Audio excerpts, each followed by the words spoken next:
Welcome to the 6th episode of Rambam'S Hilchot Yesodei HaTorah, a very fascinating series so far, and it's only going to get better and better, Be'ezrat Hashem, as we explore.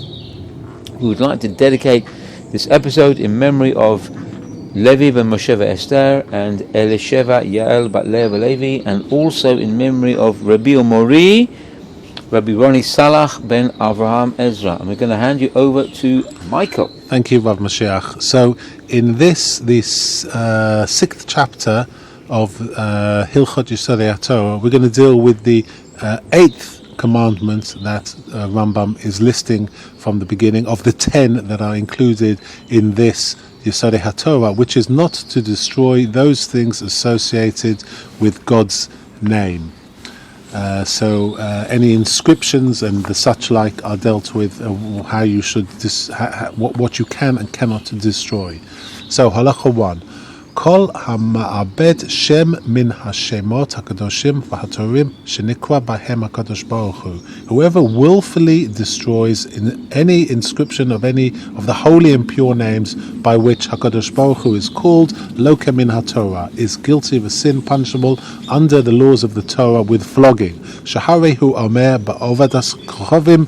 For as it is said of idolatry, ve'ibadtem et shemam min hamakom ahu lo ta'asun ken laHashem Elokeichem, and you shall destroy their name from that place, but you shall not do so unto the Lord your God. This is from Devarim 12:3-4. The Shivas Shemot Hem, there are 7 such names. Hashem HaNechtav Yud Kei Vav Kei, V'hu Hashem HaMeforash, or HaNechtav Adoshem, Bakel, Elokai, Elokim, Elokei, Veshakai Utzvakot. And the Tetragrammaton, but written to be pronounced Lord, all powerful, God of the universe, God of our fathers, Almighty, and hosts. So I'll just go through them again. So Yud Kei Vav Kei, Kel, Elokai, Elokim, Elokei, Veshakai, Utzvakot. And Kol Hamochek Afilu Ot Achat Mishva Elu Loka. Whoever erases even one letter of these 7 names is flogged. But just as a little input into this, the punishment of flogging was it was a lengthy process before someone was actually convicted and actually flogged, as I noticed in the notes when I was studying for this. Halacha 3: Kol hanit pal lashem milfanav mutar limchoko kogon. All affixes, in other words prefixes, to any of these names, such as the letter lamed, for example, in Milah Hashem, like if the mem in front of the name of God's, and also the base in Mibelokim.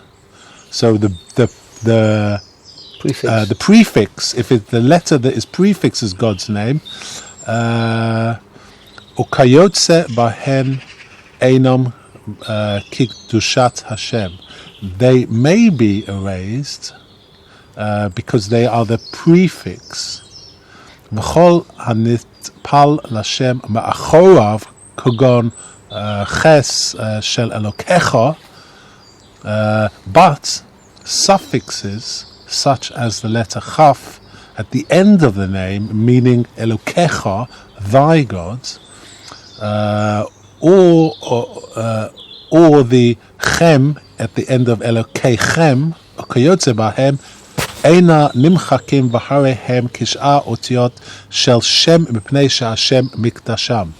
Or the letters chaf and mem at the end of Elokeichem, meaning your God, and the such like letters must not be erased, for they are as sacred as the other letters of the name, because the name itself hallows them. So the prefix Lelokeichem, if you rub that the lamed, you would not be chayav, but at the end, once the name had been written, God's name had been written, anything that follows it is connected to that sanctity.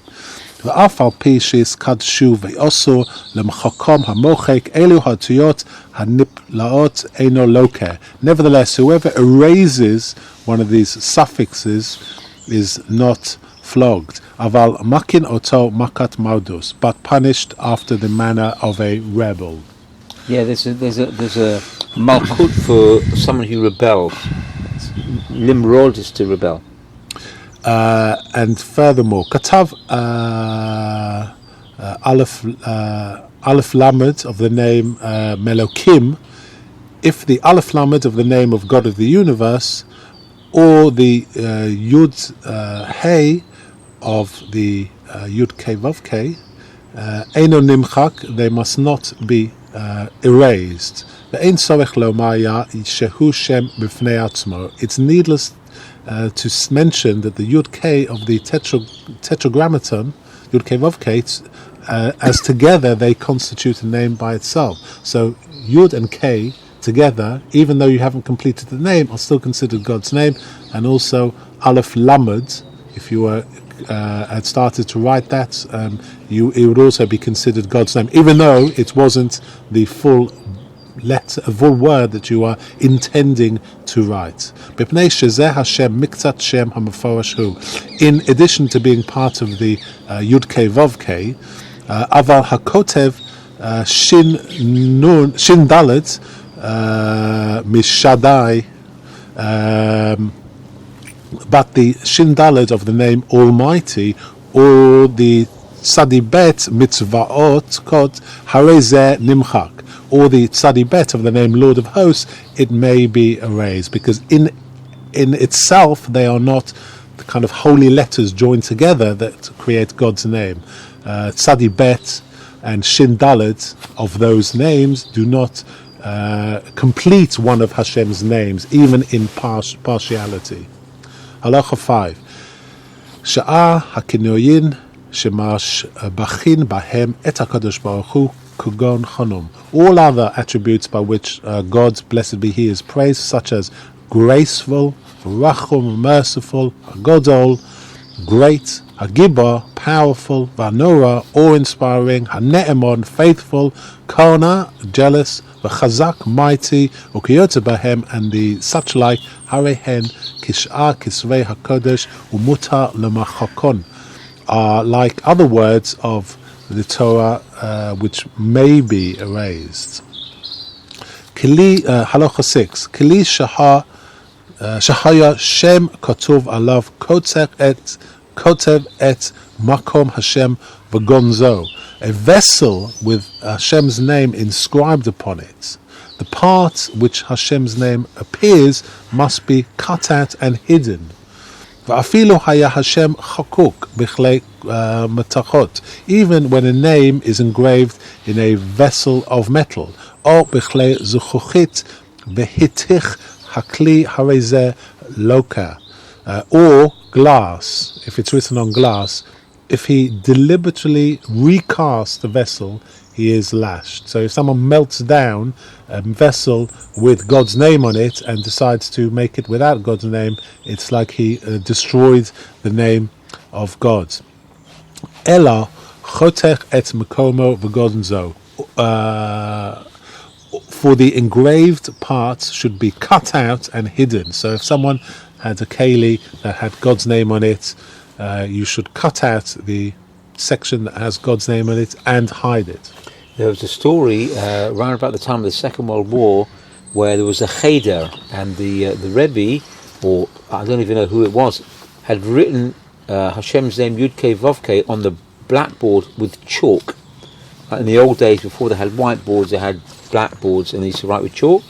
And nobody wanted to rub it out, rightfully so. So what did they do? They broke off that part of the blackboard, and they just kept it. Or they put it in Geniza, but nobody would come and just rub it off, even though it's not an engraving, it's a temporary writing, but still it was Hashem's name, and they decided to break it off, so not to erase Hashem's name. Rambam continues, V'chein im haya Shem kotuv al b'soro, harizeh lo yurchatz v'lo yosuch v'lo ya'amod b'mkom hatunofet. Likewise, if one had a name written upon his flesh or tattooed on his flesh, he shall not wash, anoint himself, or remain in an unclean place. Nizdamna lo tvila shel mitzvah korech alav gemi v'tovel. If he must undergo a mikvah immersion, he should cover himself with a kind of a towel or something like that. Ve'im lo matza gemi mitzbev bigdav v'lo yahadek k'dei shelo yochetz. When no towel is to be found, with parts, or when, well, actually it refers to a leaf originally. A gemi is a leaf, and when no leaf is to be found, he should use part of his garments like a towel, yet he must not fasten it. But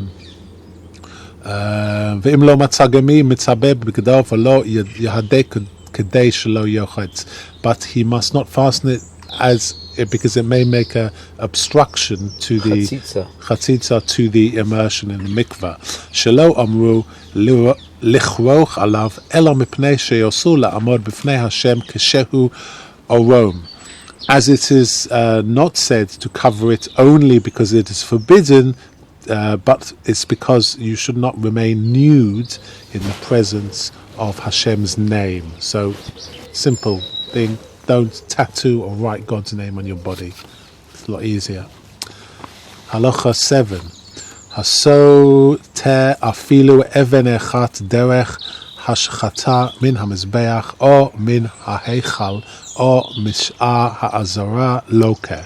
Now we're dealing with the temple. He who destroys willfully even one stone of the altar or of the temple or any part of the court is lashed. Shneema ba'avodas kochavim, as is said in respect to idolatry in Shemot 34, ki et mizbachotam titzun, for their altars you must demolish. And it's also written in Devarim Yud-based chapter 4, verse 4, Lo ta'asun ken lahashem elokeichem. You shall not do so unto the Lord your God. B'chein hashoref atzei hakodesh derech hashchata loke. Likewise, if one willfully sets fire to trees intended for sacrificial use, he is guilty of or is punished by lashes. Shine'emar, as it is stated in Devarim, chapter 12, verse 3, Va'ashreihem tisrufun be'esh, and their sacred trees you shall burn in fire. And it is also written, Lo ta'asun ken laHashem lokeichem. You shall not do so unto the Lord your God. So those are the sacramental parts, sacramental things and parts of the temples and altars that you must not destroy. Halacha 8. Kisvei HaKodesh kulan ufeirushehen uveiruhen asur lisrafam. All the holy scriptures and their commentaries must not be burnt or otherwise willfully destroyed. O la'avadam biyad v'ham abadan miyad makin oto makat maudus. And whoever willfully destroys them is punished by being smitten as a rebel. Bamed varim amurim. Where are these words directed? Because Vei HaKodesh shekatvam Yisrael biktusha. Only with respect to sacred writings which were written in sacredness by a Jew. So the intention of the Jew who is writing these things makes a huge difference in these halachos, as we will now see. Aval apikoros Yisrael shekatav sefer Torah sorfinoto im ha'azkorot shebo. But if an atheist, even though he's a Jew, wrote a sefer Torah, this must be burnt together with the names within them. Because he did not believe in the sacredness of Hashem's name, and for sure he did not write it in his name. He was just transcribing maybe for profit, or he considered it just a book that he was writing. There was no kedusha in it. So the intention and the quality of the Jew makes a big difference to what you have to do with these things. Ela shehu ma'ale b'da'ato shezeh k'sh'ar devarim v'hoyel b'da'ato ken lo nitkadesh Hashem.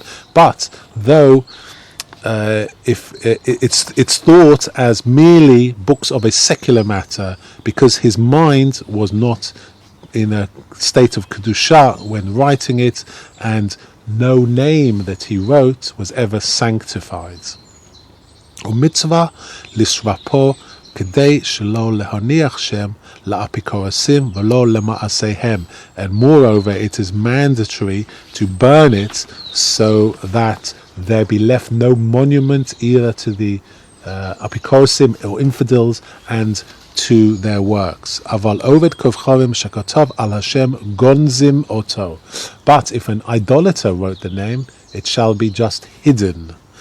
V'chein kisvei hakodesh shabalu o shekatvan oved kovchavim yignazu. Likewise, volumes of holy works, scriptures, which became moth-eaten by age, or which were written by an idolater, shall be hidden. Halacha 9.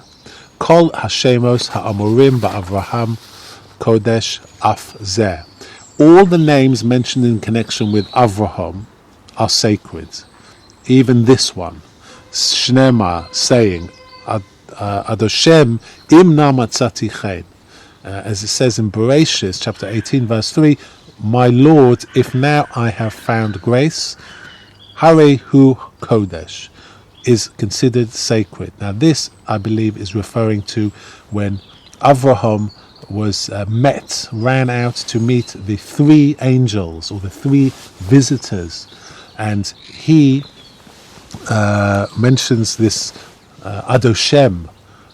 In this instance, we know, in reflection, that Adoshem, in this instance, if I have now found grace, refers to him talking directly to God. So that is why in Rambam mentions that in this section of the Torah, or in this, if it is written regarding this particular episode, you have to consider it like it's God's name, even though from one angle it looks like he's just talking to his masters, the three visitors, but really he was talking directly to God. And I think this is referring to God. If I have found grace, let me look after these three visitors. In other words, excuse me to God, I must look after these. I must be hospitable to these three, and if you excuse me, I must take care of them. Kol hashemos ha'amurim balot chol chutz mizeh. All the names mentioned in connection with Lot are profane, except this one, and it's quoted, Al na adoshem hinei na matzah avdecha chen. Not so, my Lord, I pray thee, behold, if now your servant has found grace. Also from Bereshis. So that's also included in this, considered different. Kol hashemos ha'amurim bigvas binyamin kodesh. All the names mentioned in connection with Gevoth Binyamin. This is from Shoftim 20. The giver, maybe he's talking about. Yeah. Well, this I think is referring to a battle that took place between Bnei Israel and the tribe of Binyamin. Yeah, half of Binyamin was decimated because of the incident of the concubine of Giva. Right. That's the whole story. Tragic story. And Rambam continues, Kol hashemos ha'amurim b'micha chol. Also the names mentioned in connection to Micha are profane. Kol hashemos ha'amurim b'navot kodesh. All the names mentioned in connection with Navot from Malachim are considered sacred. Kol Shlomo ha'amur b'shir hashirim kodesh. Every mention of Solomon mentioned in Shir Hashirim, a Song of Songs, are considered sacred. V'harehu kish'ah hakinuyim chutz mizeh. And it is like the other attributes, save only the one, except saying ha'elef lecha Shlomo. You, O Solomon, shall have the 1,000. That's from Shir HaShirim. This is considered sacred. Kol malchaya ha'omor beDaniel chol chutz mizeh. Every mention of king in the book of Daniel is profane, except unto Malka Melech Malchaya, except thou art the king of kings. That's from Daniel 2:37. V'harehu kesh'ar hakinuyin, and it is like that with the other attributes. So that's this is quite a short chapter, and it deals with the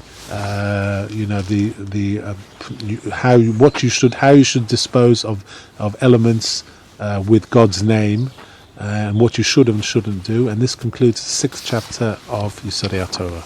Great, thank you very much, Michael. We'll now be very, very careful, and whenever we see Hashem's name, to always give it over to the Geniza, or the Shemus, they call it. They have various places where you can put your old Sfarim or old pages where it has Hashem's name, or even anything, even doesn't have to have Hashem's name on it. Like these Alonim, you get these papers that are distributed around the shuls on Shabbos and everything. They are Ra'ui Negeniza. Okay, thank you very much, Michael.